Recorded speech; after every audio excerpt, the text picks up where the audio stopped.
Good morning. Welcome to Joy News Desk. We're coming to you live from our studios in Kokomlemle. We're on DTT because we're free to on DSTV channel 421 and Go TV channel 125. Coming up this morning, Office of Special Prosecutor says it is still conducting investigations into former minister in connection with the alleged stolen money from her house. More asset assures of further updates following conclusion of its investigations. Also this morning, Scotter turns a Sherman toll booth into bedroom. We have a report that an engagement with highway authorities on the state of general sanity on the motorway. Plus, Wa Technical Institute tutors boycott invigilation of NAPTEX following student assault on one of them Tuesday. We have details for you. My name is Aisha Ibrahim. Do stay for details.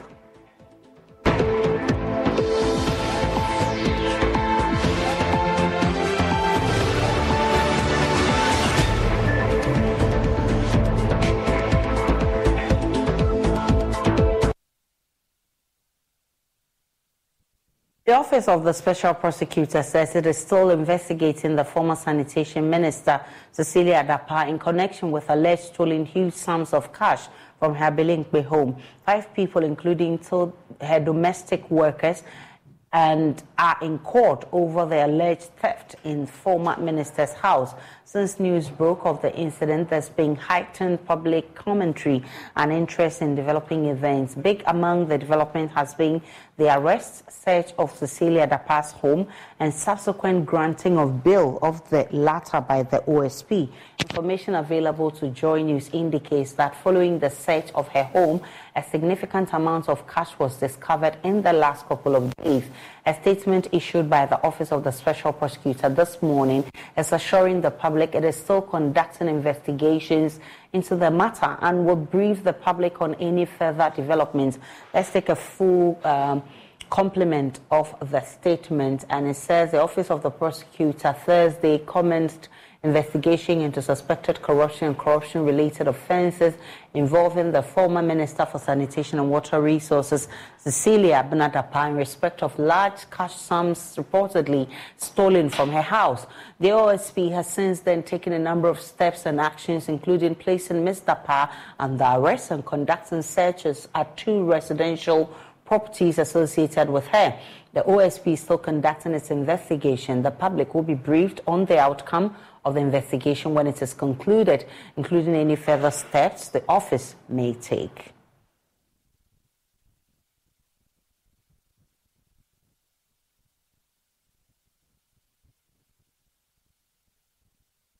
This morning, there is intense pressure mounting on government for passage of the Conduct of Public Officers Bill 2022 to amend and help strengthen the current public officers' asset declaration regime. The bill, when passed into law, would prevent the issue of public officers having unexplained wealth, with the laws of the country seemingly impotent in dealing with it. The call comes in the wake of public criticism of former Sanitation Minister's conduct of hoarding $1 million, 300,000 euros, and millions of Ghana cedis in her house. The current Public Office Holders Declaration of Assets and Disqualification Act 1998, Act 550, allows public officers to extend the period of asset declaration by 6 months, a situation many describe as a flagrant violation of Article 2861 of the 1992 Constitution. We'll be sharing excerpts of the bill, which is currently before Cabinet, when my colleague Kwekwa Asante joins us. But I've been joined by Dr. Kojo Pumpuni Asante, who is Director of Advocacy and Policy Engagement at CDD Ghana. Doc, I'm grateful for your time. Hello, Doc. Hello. Doc, how urgent is the passage of this bill into law? Well, good morning to all your viewers and your listeners. I think the bill has been in and out of Parliament, I think, for over a decade now. It's it's for me it's very, very urgent because it tries to address a huge gap in our anti-corruption architecture, particularly our laws around public ethics. There are many acts and behaviors of public office holders which are not codified in law. I mean, they are blatantly wrong. I mean, if you look at many jurisdictions, these actions are prohibited. But in our case, the laws are either inadequate or they are not clear and clarified. So when these things happen, there's always a debate as to whether any law has been broken. If you remember the cash for seats saga that was interrogated in Parliament, and so on and so forth, anybody that you discuss the story with will see that there's something not right about the action of the public office holders involved, and yet you couldn't find a clear prohibition, in our criminal code or in other laws. So this aims to address that.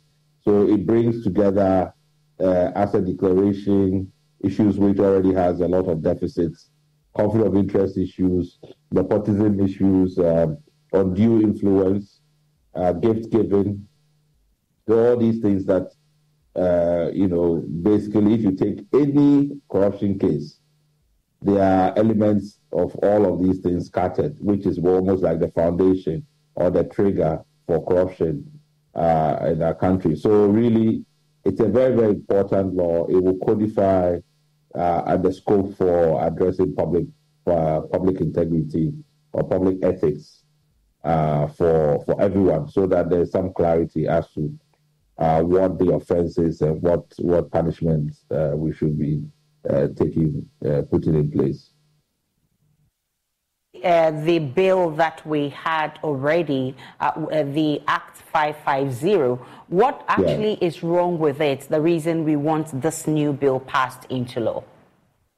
Well, so the current Act 550 does not provide for publication of assets and liabilities. And remember, often we talk about assets, but we forget that the disclosure is supposed to also cover liabilities, because if you come into government and you owe a lot of money and then all of a sudden all your money is paid, somebody should be asking questions, how you manage to clear your debts, because that is also a value that can motivate somebody to contravene the law. So it doesn't allow for publication. It doesn't allow for verification of the assets. So somebody goes and put in their document that I own this, I own that. How do we know that you own it? When Mr. Domlevo was he set up a system for trying to verify, the submissions that are made by public office holders. This has to be clarified in the law and made very, very clear, so that people know that it's not just for you to submit it. It needs to be verified so that we are sure that what you say you own. And then if anything comes up and we need to cross-check that with what you have now acquired, we can make the attributions quite clearly. So it doesn't have that.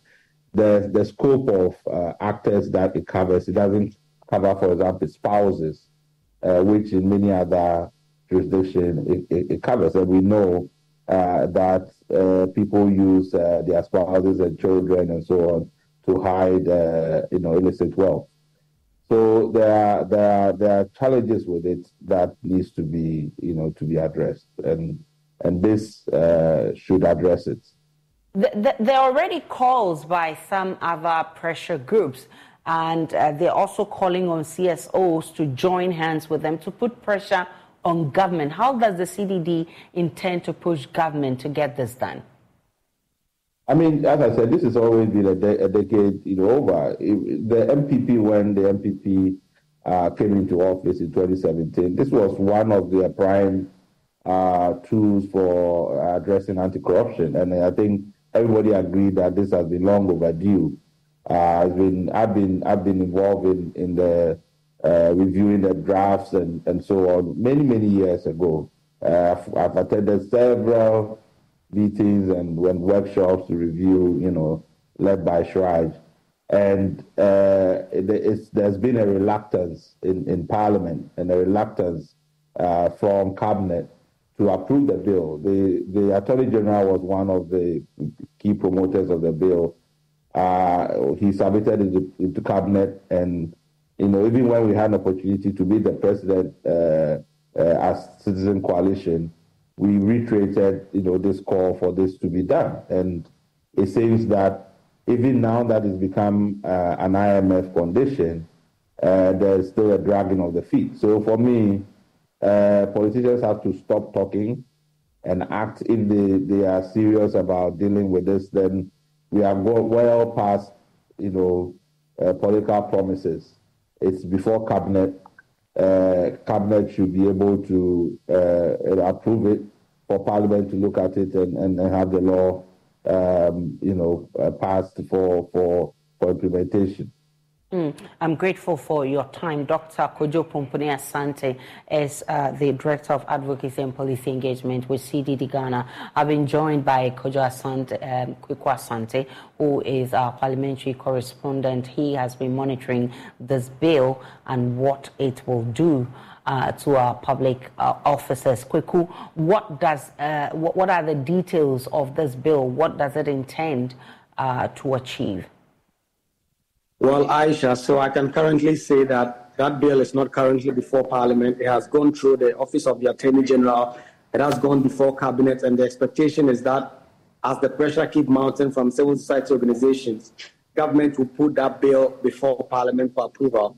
But to the crux of your question, what this bill seeks to do is to prescribe how officers can act. For instance, in procurement, and officers of the state or ministers, public officers, if they have a certain interest in a certain business, can this business apply for a certain contract within the organization, for instance? That bill seeks to do that. It seeks to generally detail how public officers must conduct themselves, even in terms of advertising, in terms of how these public officers use the public offices to their own benefit. There have been consistent calls by civil society over the past few weeks and over the past few months, especially on the back of this Cecilia Dapaah saga, that there is that need for the public officers bill to come before Parliament for the House to approve it, so that public officers can have a specific code of conduct that guides their conduct. Currently, there is no such thing that guides them except for a few laws that have been made already in existence and the general idea of what corruption is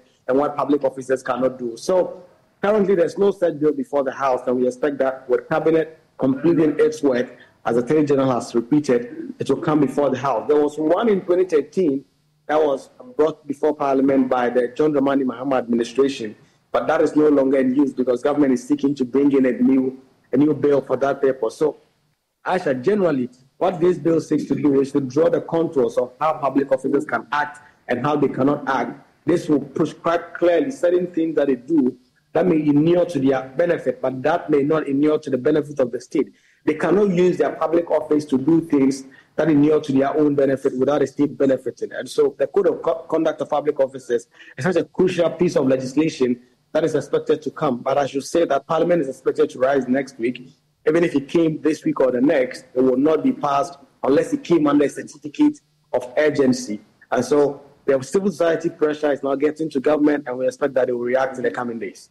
Kweku Asante is our parliamentary affairs correspondent, and he brought us details of the Conduct of Public Officers Bill currently before Cabinet, which is expected to get to Parliament for it to be passed into law. Let's now take you to Gomua Fete, the Church of Pentecost, there where the former President John Dramani Mahama and John Agyekum Kufuor have been addressing the National Development Conference. Behind, we have just about 7,000 congregations across the country compared to 20,000. I wonder when we're going to hit that number. It is normal for our church groups and Muslim leaders to invite us for crusades and Quranic recitations. As far as I can remember, this is my first time to be invited and to attend a massive gathering such as this, dedicated not to the subject of the divine, but rather to a secular discourse on the issue of moral vision and national development.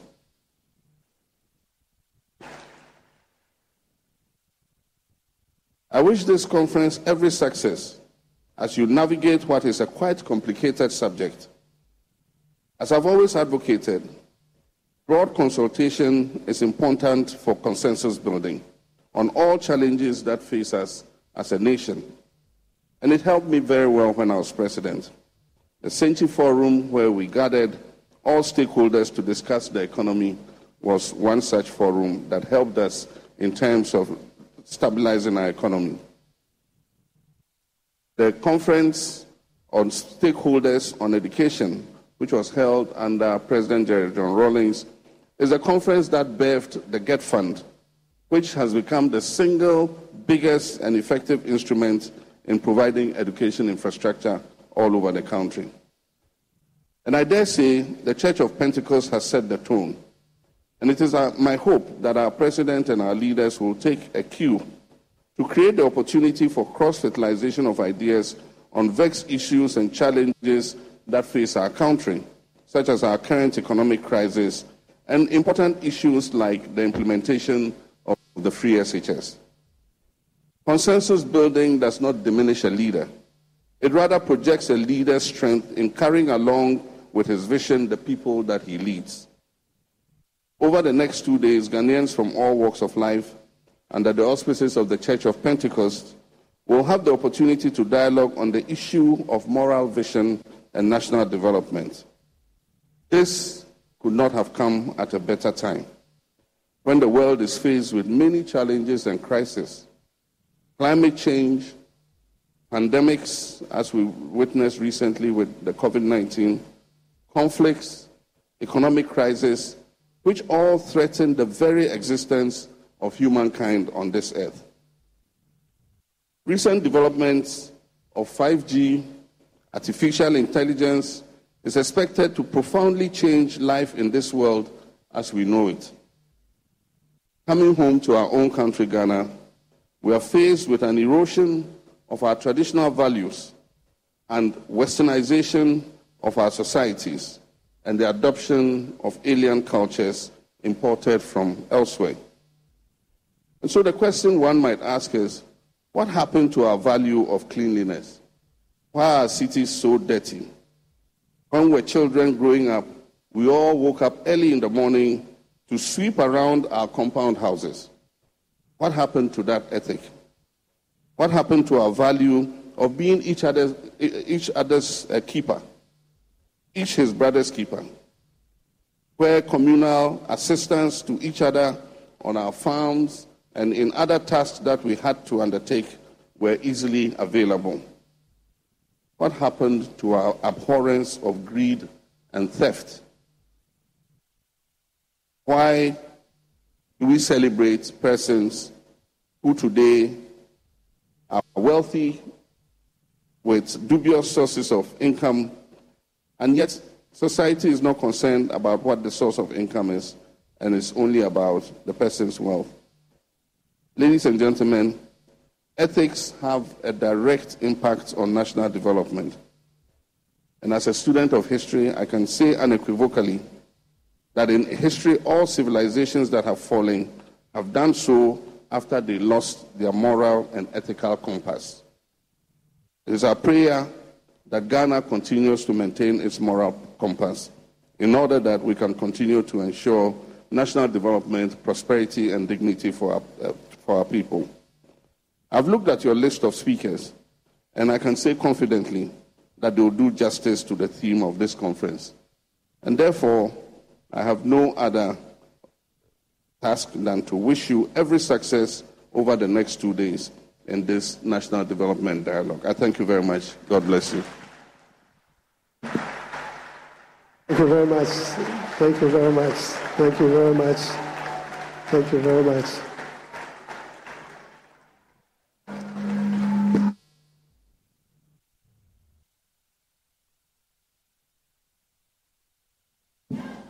Hello. Right, thank you. Our Father, we are very grateful. We want to plead with the House that we've been informed due to bad weather the arrival of the Vice President has delayed a bit, but he will surely join us very soon. Chairman, we have in our midst His Excellency, if I don't mention your name, well, Ambassador to Ethiopian Ambassador, please, if I don't mention your name correctly, forgive me. We have His Excellency Teferi Fikuri Gusanyi, Ethiopian Ambassador to Ghana. Brother, you are warmly welcome, very grateful.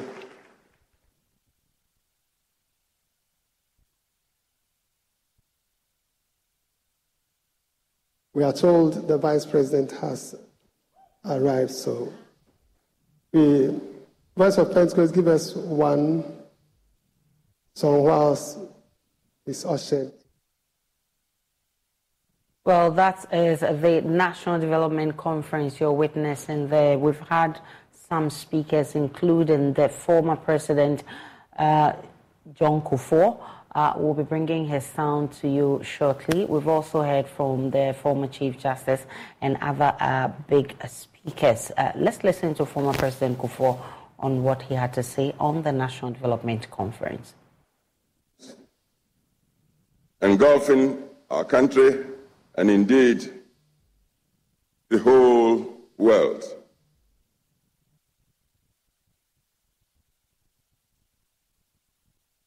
And this forum is to deliberate on the crucial theme of moral vision and national development. In the grips of the maelstrom of maddening scientific and technological developments around the world, mankind seems to be losing the sense of itself and, sadly, of its creator, the Almighty God.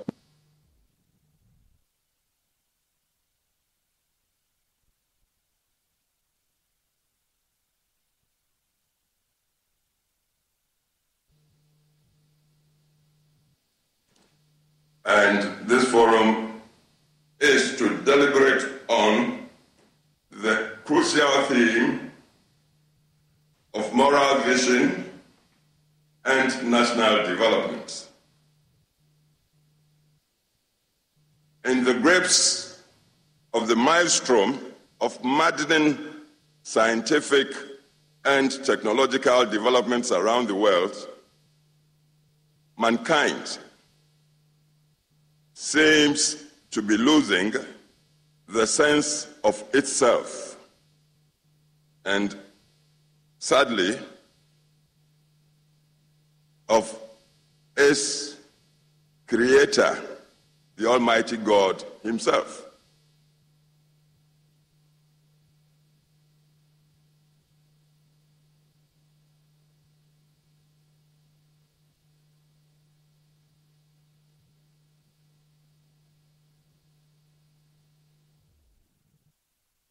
Parliament has approved a bill, the bill substituting death penalty with life imprisonment. According to members of Parliament, we showed that the House should add a condition to prevent a pardon of such persons. And according to Afenyo Markins, who is Deputy Majority Leader, he said it is important to change and it's a day to celebrate. Once again, with a very heavy heart, that I have to make this kind of statement on the floor of the House. Mr. Speaker, it has to do with police brutality once again.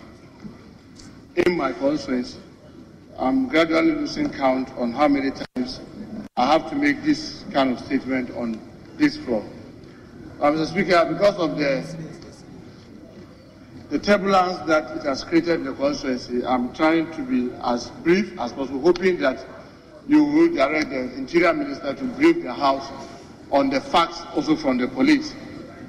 Mr. Speaker, this has to do with an unfortunate incident that happened in one of the communities in Aswan's constituency called Guru over the weekend on Sunday, where the police is being alleged to have brutalized a young man, Yusuf Salahuddin, age 32, and abandoning him to his fate that led to his death.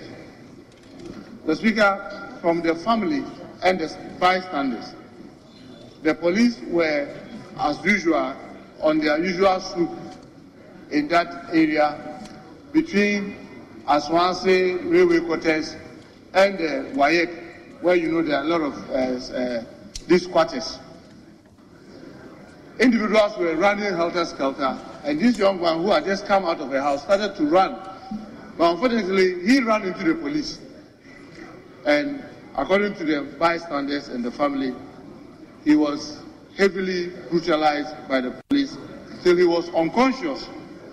And the sad thing, Mr. Speaker, is that they left him there, and by the time they were done and left the scene, where the members of the community could rush there, the guy was almost dead, and when they got to the hospital, he was pronounced dead on arrival.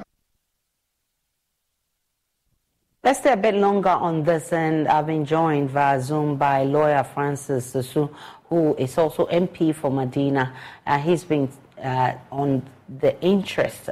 He has an interest in this bill. In fact, it's a private member's bill. He is part of those who submitted this bill. I'm grateful for your time.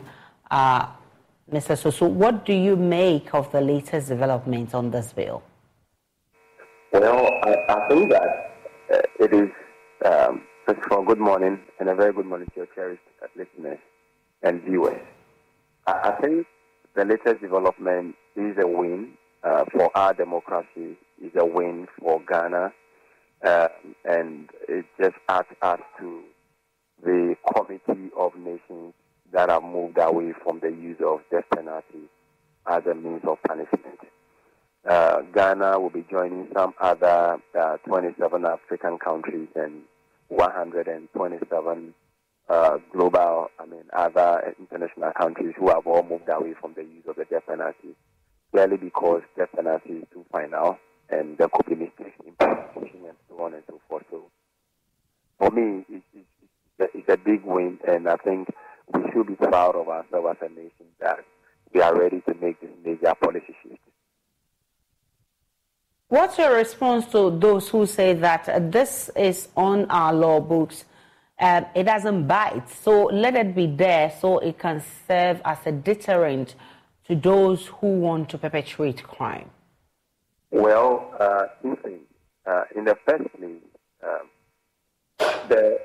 we move away from emotional or let me say subjective approach to passing laws to a more objective approach to passing laws. There are researches that have been done. All over the world, there is no single research that shows that retention of death penalty in any way kind of deter people from committing crimes. In all the African countries that were ahead of us in abolishing death penalty, there's nowhere do we have one single research evidence that points to the fact that the non-existence of a death penalty actually facilitated some commission of crime. Indeed, the best example we got was from the U.S. because U.S. retains death penalty at the federal level. Today, if you look at the statistics, even the most recent statistics, 2023 statistics, violent crime and murder rates in the U.S. are extremely high. And now, in the U.S., there are many states who have abolished death penalty and others that retain death penalty. Now, there is a consistent study from 2010 all the way to 2019, which is a comparative analysis between states that are taking away the death penalty and states that still retain the death penalty. And consistently, the evidence available points to the fact that those who retain death penalty have higher rates of murder and violent crimes as compared to those who do not retain the death penalty.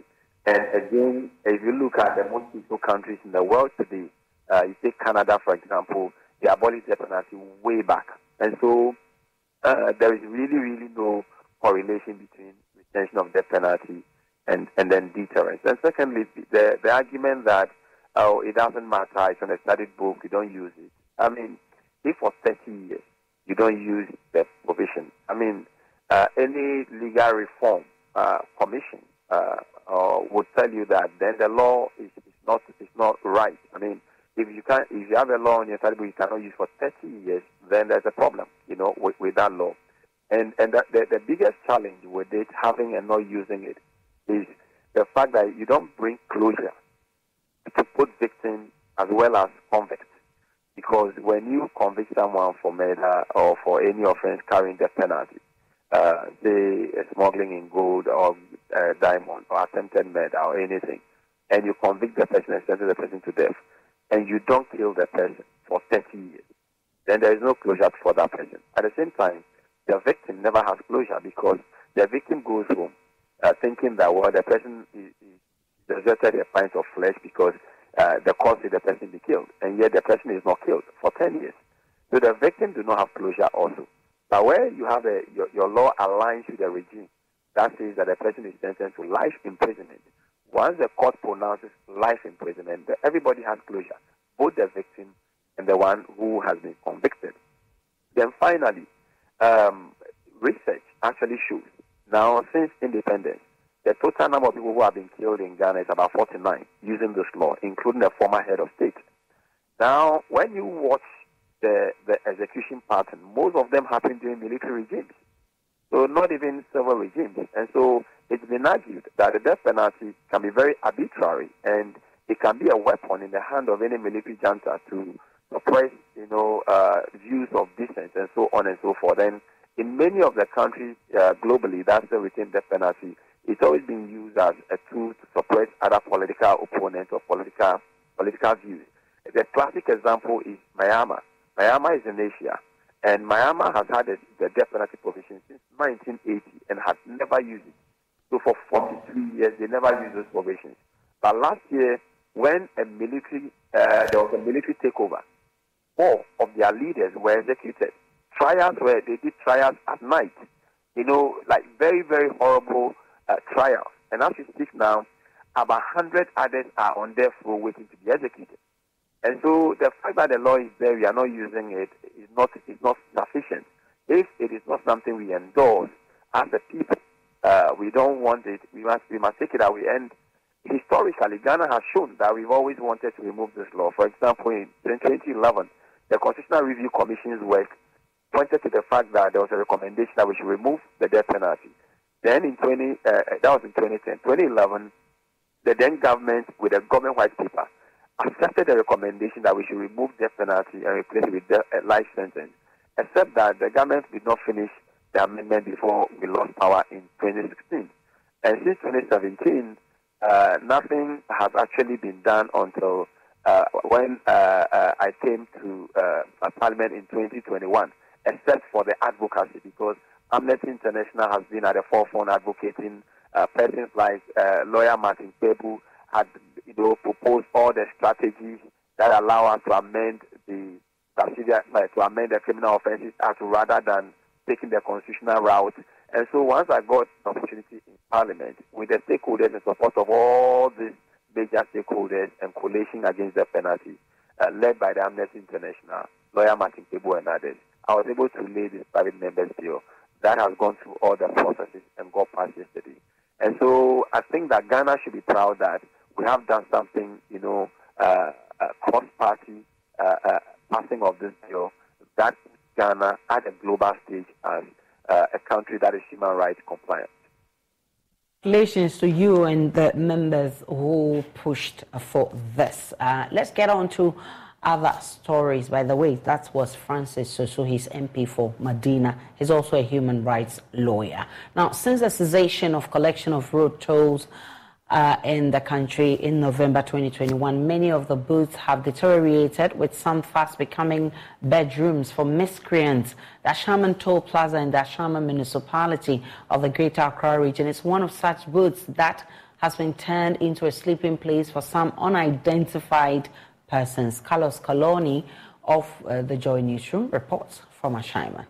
Since the decommissioning of toll booths across the country, many of such tollboats have become a pale shadow of themselves. One of such tollboats is the one here at the Ashaiman tollboat. It has become the bedroom for many miscreants. And so this one, for instance, has no lock. As you can see, it's open ajar. We will go inside to look at the state of this very place. Now, as you can see we see this place has become like a sleeping place for someone who we are told comes here from time to time.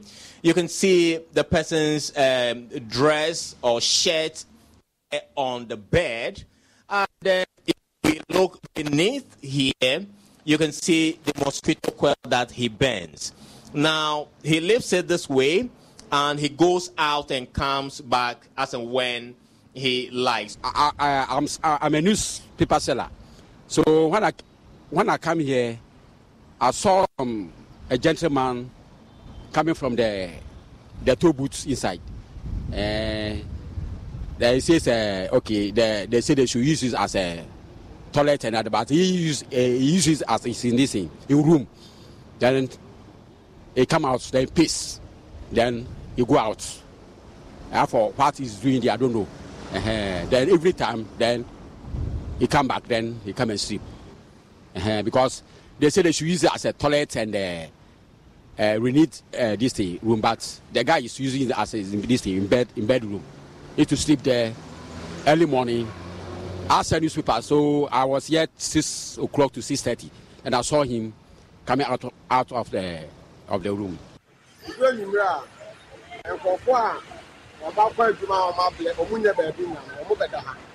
at the same time, I was down for so at the house.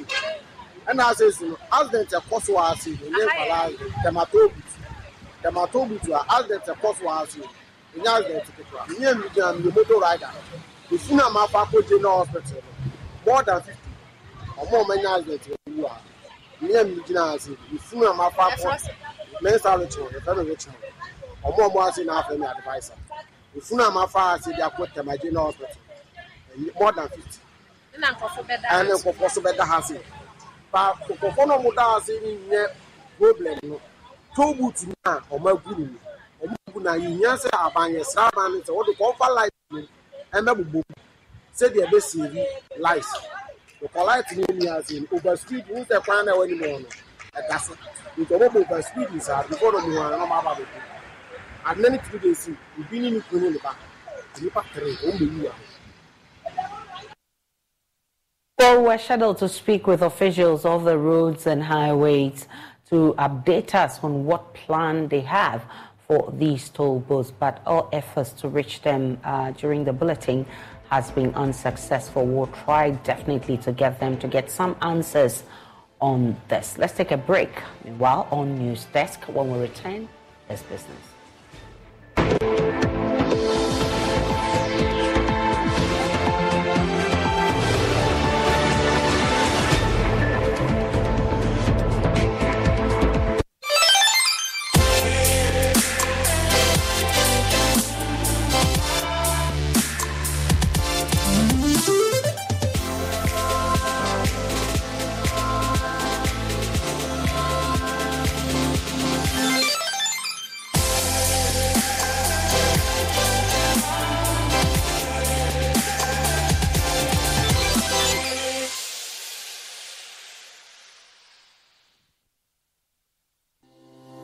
For crystal clear and thrilling podcasts and live shows, download and listen to us on Apple, Spotify, TuneIn, Google Podcasts, MyJoy Online, Amazon services like Echo, Amazon Music, and Audible, Stitcher, Adom Online, Overcast, and Pandora. Take note of everything. Sign up for the multimedia digital platforms now to stay updated.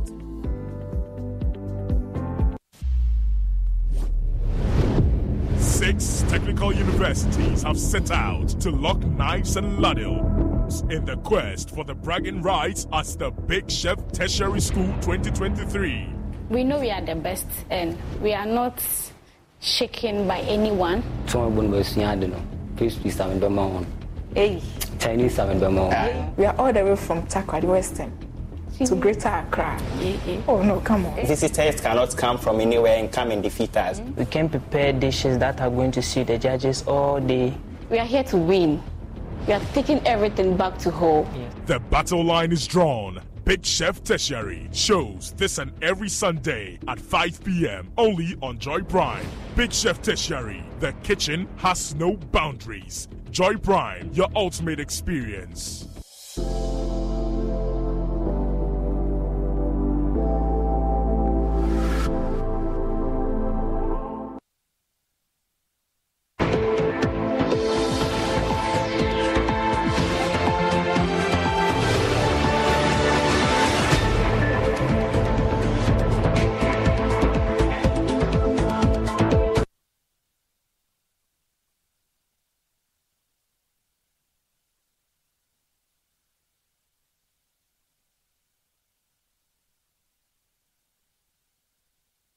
The World Technical Institute have boycotted invigilation of NAPTEX following students' assault on tutors yesterday.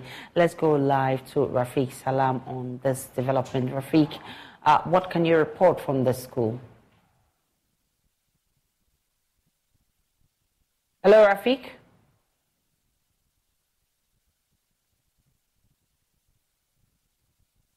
Rafiq.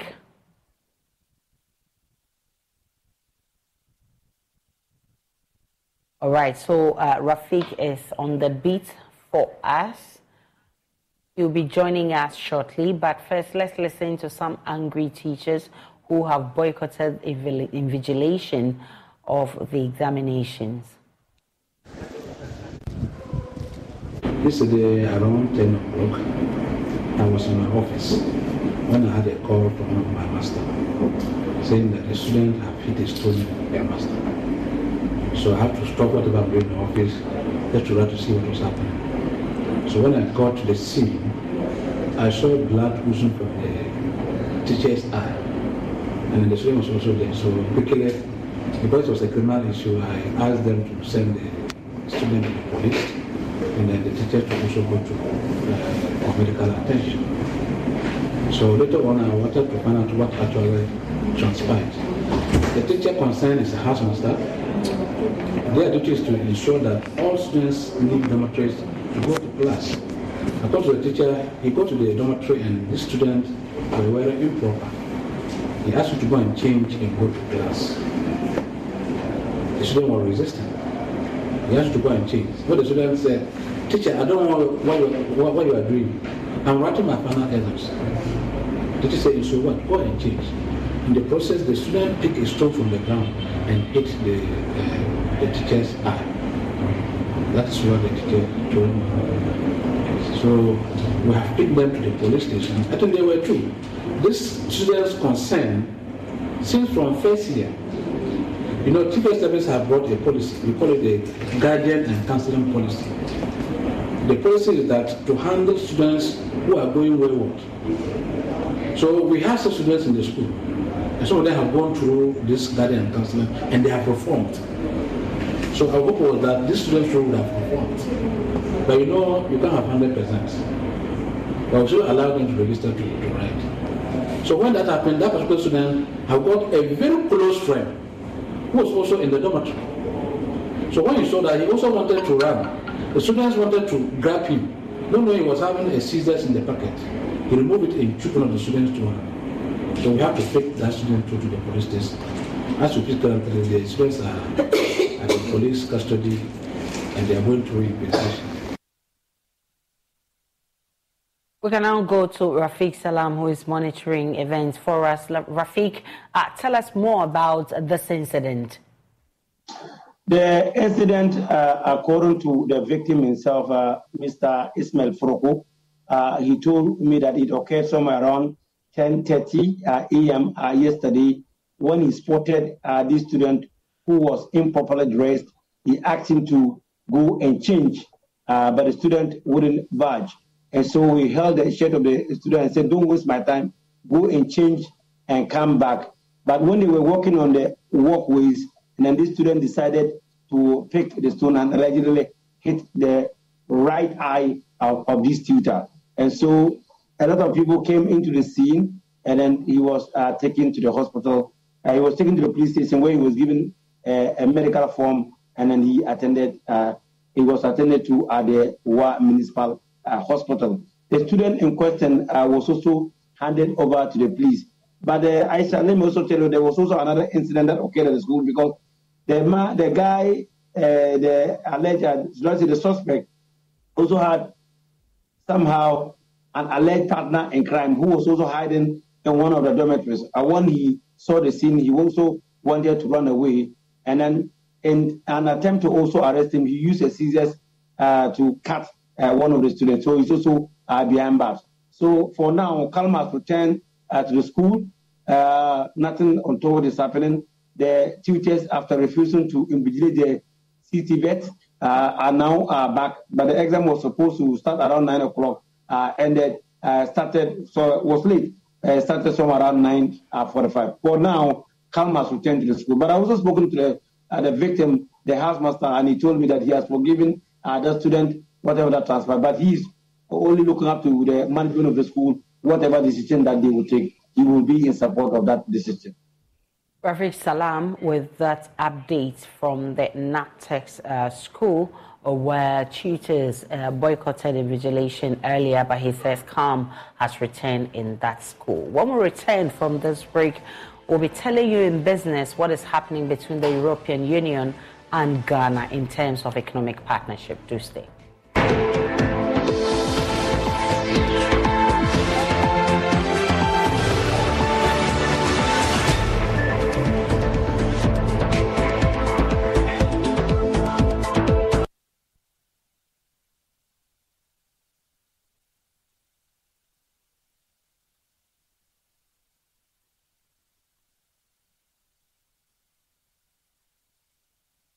Independence Square end of the pitch.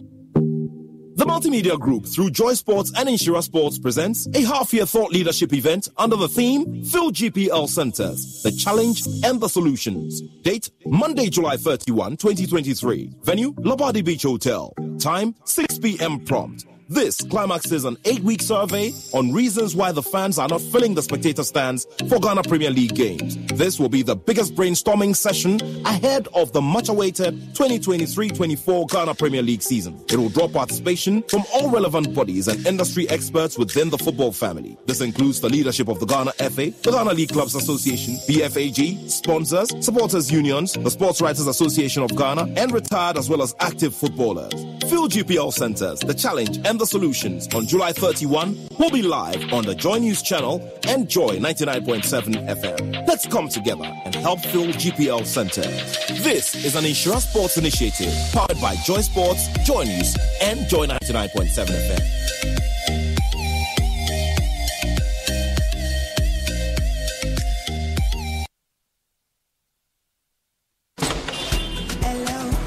Everybody for you.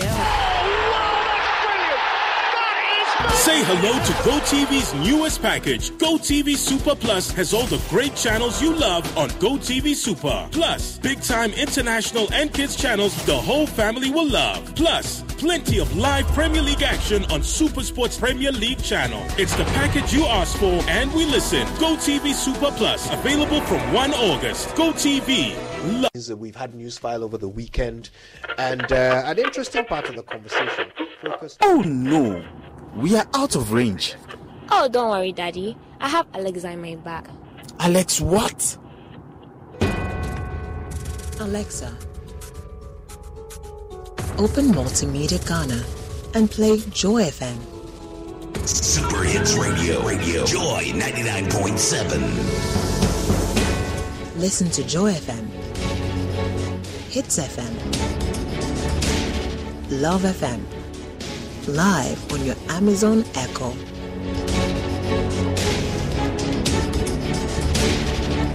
Listen to your favorite multimedia radio stations live on your Amazon Echo device by saying, Alexa, open Multimedia Ghana, play Joy FM or Hits FM or Love FM. Or catch up on your favorite podcast by saying, Alexa, play, and then the name of your favorite podcast from Multimedia Ghana. For a list of all podcasts available, say Alexa.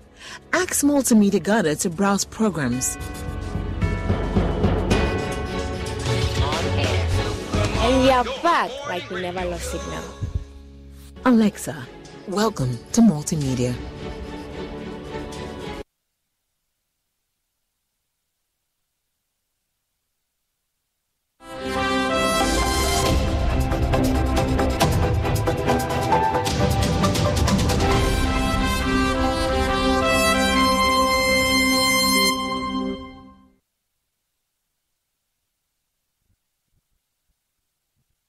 The European Union, as part of moves to strengthen its economic partnership with Ghana, has joined the International Trade Center to provide support for coffee farmers in Ghana and other African countries.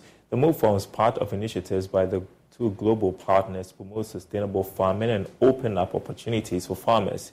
Here's more in this report. The program, which began with a baseline report on coffee production in Ghana, seeks to provide support for smallholder farmers to increase the production of their crops sustainably. According to the first Counselor of Trade of the European Union delegation to Ghana office, Raphael Kwaito, this initiative will ensure that Ghanaian farmers benefit from some added value on coffee products and market access in the European Union. We want to make sure that the partnership that we have is a real partnership, so that European importers, producers, traders, actors in the sector of coffee can really partner with the Ghanaian companies, in particular with the Ghanaian farmers, which I think is the key sector that we want to support in this project. And also the other actor in the area. So we have the traders, we have the marketing people, we have the roasters also, which I think is important for making sure that the added value is kept in Ghana, so that Ghana benefit of the value addition of the coffee sector. The International Trade Center is pledging commitment to ensure that farmers are producing according to the internationally acceptable practice in order not to lose out in the market. Here is National Coordinator Alliances for Action Ghana Sector and Enterprise Competitiveness, Lawrence Atipo. These days, if you go and cut new forest and you plant your coffee, nobody is going to buy it. So you have the coffee, but was it produced according to environmental and human rights standards? So that is a big differentiator. So if we start producing our coffee in a sustainable way, the market will switch naturally to us. Because the legislation, especially in the EU, is saying that if we find that you cut new forests to produce this commodity, you can be fined up to 5% of your turnover. That is huge. Nobody wants to do that. So the importers and everybody who buys coffee wants to buy coffee with a story, cocoa with a story. So once we have a good story for our coffee, it will be not only appealing to our youth, our young people, our producers, but also to the markets, and we can optimize income. President of the Coffee Federation of Ghana, Chief Nathaniel Ebo-Nsako, called on government to initiate steps in making coffee production attractive to many farmers. Cocoa doesn't come anywhere near coffee when it comes to foreign exchange. And yet, as a country, we have the arable land, we have the youth, we have everything that can help us to get coffee. To the extent that even the lands that have been degraded and destroyed by the illegal mining can be reclaimed to produce coffee. The Robusta coffee can do well on those lands. Other crops wouldn't do well, but the Robusta coffee can do well and help us to even revive and rehabilitate such lands. And then it will end up giving us foreign exchange. Now, the Association of Ghana Industries is asking industry players to be heavy on corporate social responsibility initiatives to ensure sustainability. This, they believe, would go a long way to expand operations for more profits. According to Chief Executive of the association, Chuma Kwabwa, it is imperative for corporate institutions to not cut budget for CSR. He spoke to Joy Business at the 2023 edition of the National CSR and Sustainability Conference organized by the Center for CSR West Africa.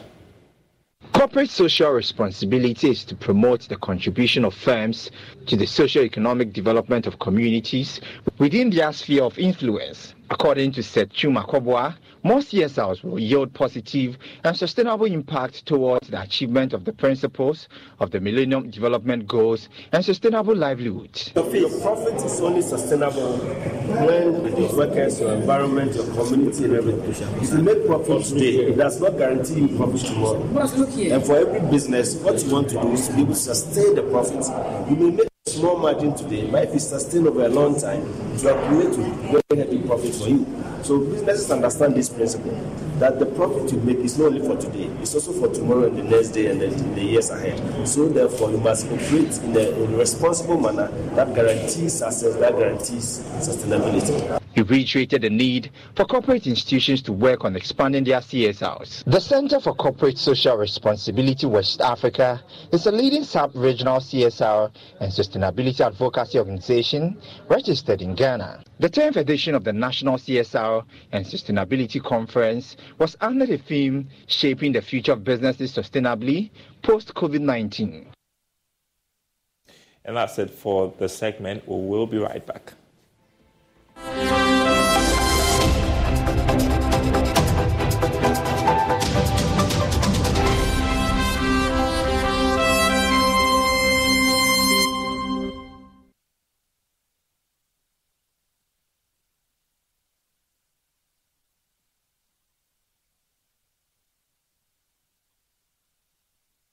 Independence Square end of the The Multimedia Group, through Joy Sports and Insura Sports, presents a half-year thought leadership event under the theme Phil GPL Centers, the challenge and the solutions. Date, Monday, July 31, 2023. Venue, Labadi Beach Hotel. Time, 6 p.m. prompt. This climaxes an 8-week survey on reasons why the fans are not filling the spectator stands for Ghana Premier League games. This will be the biggest brainstorming session ahead of the much-awaited 2023-24 Ghana Premier League season. It will draw participation from all relevant bodies and industry experts within the football family. This includes the leadership of the Ghana FA, the Ghana League Clubs Association, BFAG, sponsors, supporters unions, the Sports Writers Association of Ghana, and retired as well as active footballers. Phil GPL Centers, the challenge and the solutions on July 31 will be live on the Joy News channel and Joy 99.7 FM. Let's come together and help fill GPL Centers. This is an Insura Sports initiative powered by Joy Sports, Joy News, and Joy 99.7 FM.